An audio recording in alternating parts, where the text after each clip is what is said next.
Bismillahirrahmanirrahim. Assalamualaikum warahmatullahi wabarakatuh. Waalaikumsalam warahmatullahi wabarakatuh. Sebelumnya perkenalkan, kami di sini kelompok 5 akan melakukan presentasi berupa resume jurnal yaitu Sentiment Classification Analysis of Tokopedia Review Using TF-IDF, SMOD, dan Traditional Machine Learning Model, atau dalam bahasa Indonesia, analisis klasifikasi sentimen ulasan Tokopedia menggunakan model pembelajaran mesin TF-IDF, SMOD, dan juga tradisional. Di sini kami melakukan presentasi untuk memenuhi tugas proyek UAS dari mata kuliah kecerdasan buatan oleh dosen pengampu Ibu Sinta Siti Sundari. Mohon maaf. Di sini saya tidak sendirian, di sini saya bersama rekan-rekan saya. Pertama perkenalkan, saya Ahmad Rashid Sidik. Lalu di sini ada Fakih Abdullah, Muhammad Aldian Rahman, dan juga Tajul Fajari. Langsung saja kita masuk ke materi. Yang pertama akan disampaikan oleh Saudara Tajul Fajari. Kepadanya saya persilahkan. Eh, di sini ada masalah utama atau main problem. Satu, ketidakseimbangan data kelas imbalance. Ulasan positif sangat mendominasi mencapai 80-90 dari total data. Hal ini berbahaya bagi model machine learning karena model akan cenderung malas dan menebak semua ulasan sebagai positif agar akurasinya terlihat tinggi. Namun gagal mengenali keluhan pelanggan ulasan negatif yang justru sangat penting bagi perusahaan. Dua, yaitu kompleksitas bahasa. Ulasan di Tokopedia menggunakan bahasa sehari-hari yang tidak baku, banyak menggunakan slang, ada bahasa gaul, singkatan seperti kata gak, dan struktur kalimat yang tidak teratur. Hal ini membuat proses ekstraksi makna oleh komputer menjadi lebih sulit dibandingkan teks normal. Lanjut, eh, tujuan penelitian. Tujuan tujuan penelitian. Satu, menilai efektivitas model, mengukur sejauh mana algoritma machine learning tradisional seperti SVM, Super Vector Machine, dan Random Forest mampu bekerja. Tujuannya adalah membandingkan performa antar algoritma untuk menemukan mana yang paling akurat dan mengklasifikasikan sentimen. Dua, mengatasi ketidakseimbangan data. Untuk menangani dominasi ulasan positif, penelitian ini menerapkan dua teknik teknis, yaitu TF sampai IDF digunakan untuk mengubah teks menjadi angka berdasarkan kepentingan kata dalam dokumen. Smooth. Ini adalah teknik untuk menciptakan data buatan bagi kelas minoritas ulasan negatif agar jumlahnya seimbang dengan ulasan positif. Dengan data seimbang, model diharapkan tidak bias dan lebih tajam dalam mengenali keluhan pelanggan. Sekian.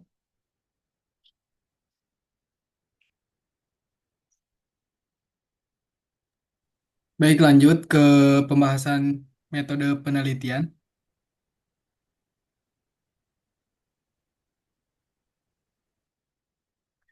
Nah, pada bagian ini saya akan menjelaskan metodologi penelitian yang digunakan, mulai dari alur proses hingga tahap validasi model. Metodologi penelitian ini disusun dalam bentuk alur proses atau pipeline, sehingga setiap tahapan saling berkaitan dan dilakukan secara berurutan untuk menghasilkan model analisis sentimen yang optimal.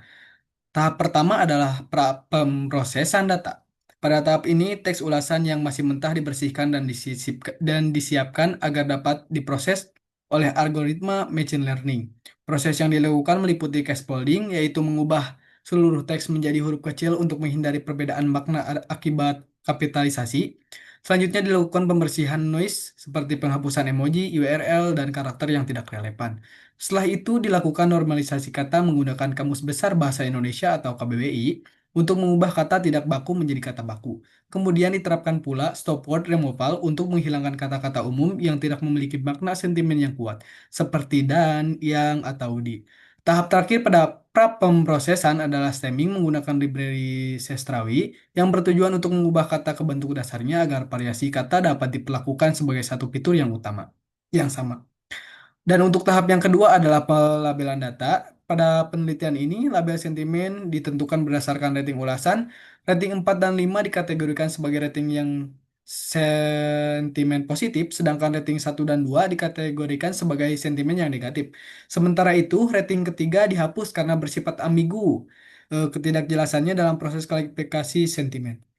Dan yang ketiga adalah tahap ekstraksi fitur. Nah, pada tahap ini, teks yang telah diproses diubah menjadi teks representasi numerik menggunakan metode TF-IDF. Metode ini digunakan untuk memberikan bobot pada setiap kata berdasarkan frekuensi kemunculannya dalam dokumen, sekaligus mempertimbangkan seberapa penting kata tersebut dalam keseluruhan dataset. Dengan TF-IDF, kata-kata yang lebih informatif akan memiliki bobot yang lebih besar dalam proses pembelajaran model. Dan untuk tahap yang keempat adalah penyeimbangan data menggunakan smooth. Seperti yang telah dijelaskan pada bagian masalah, dataset mengalami ketidakseimbangan antara ulasan positif dan negatif. Oleh karena itu, digunakan teknik smooth untuk mensintesis data baru pada kelas minoritas yaitu sentimen negatif. Tujuannya adalah agar rasio antara kelas positif dan negatif menjadi seimbang yaitu 1:1 dari total ulasan. Sehingga model ini tidak bias terhadap kelas mayoritas.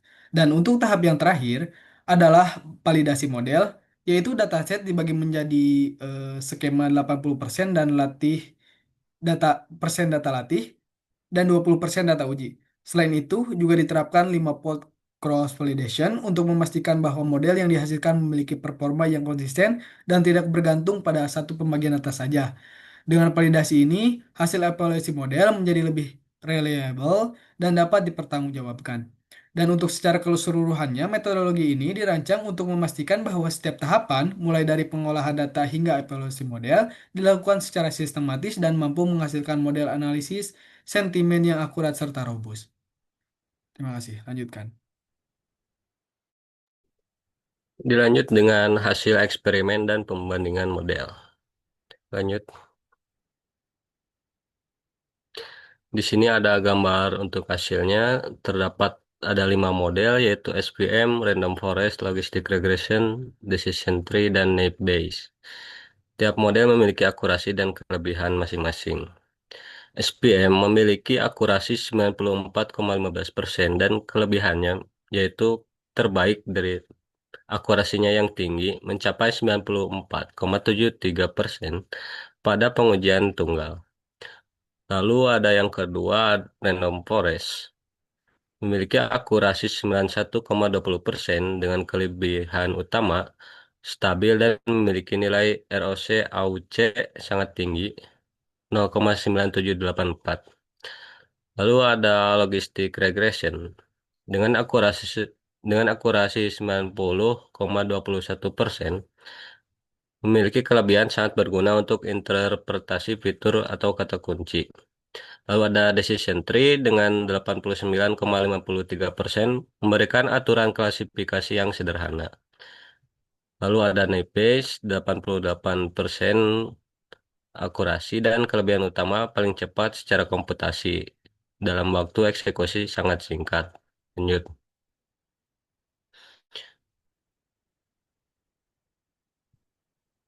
Dari hasil gambar tersebut, kita dapat simpulkan bahwa penelitian ini membandingkan 5 algoritma machine learning tradisional. Dan evaluasi yang dilakukan menggunakan 5-fold cross validation dengan kombinasi type IDF dan smooth meningkatkan performa seluruh model. Support vector machine atau SVM memberikan hasil yang terbaik. Lalu untuk urutan performanya, yang pertama ada SVM dengan RBF kernel, lalu yang kedua ada random forest, lalu yang ketiga ada logistic regression, keempat decision tree, dan kelima naive Bayes. Di sini kita simpulkan bahwa SVM unggul dalam memisahkan data sentimen positif dan negatif secara optimal. Lanjut. Untuk analisis fitur pentingnya terdapat analisis fitur koefisien logistik regression. Kata yang paling berpengaruh terhadap sentimen dapat diidentifikasi. Terdapat dua sentimen yaitu positif dan negatif. Untuk sentimen positif terdapat kata mantap, mudah, sukses, dan terima kasih. Dan untuk sentimen negatif terdapat kata kecewa, parah, lemot, dan gagal. Hasil ini menunjukkan bahwa keluhan pengguna banyak berkaitan dengan dua faktor yaitu performa aplikasi dan kualitas layanan. Dan model ini juga belum mampu memahami konteks sarkasme karena metode TF-IDF menghitung kata secara independen tanpa memahami konteks antar kata. Lanjut. Untuk kesimpulannya, yang pertama adalah kombinasi TF-IDF dan Smooth efektif menangani ketidakseimbangan data ulasan. Lalu, Smooth berhasil meningkatkan kemampuan model dalam mengenali sentimen negatif. Seterusnya, SPM dengan kernel RBF menjadi model paling akurat dan hasil analisis memiliki nilai praktis bagi Tokopedia untuk meningkatkan kualitas aplikasi dan memprioritaskan perbaikan layanan pelanggan. Dan yang terakhir adalah metode ini dapat diterapkan pada analisis sentimen e-commerce yang lainnya.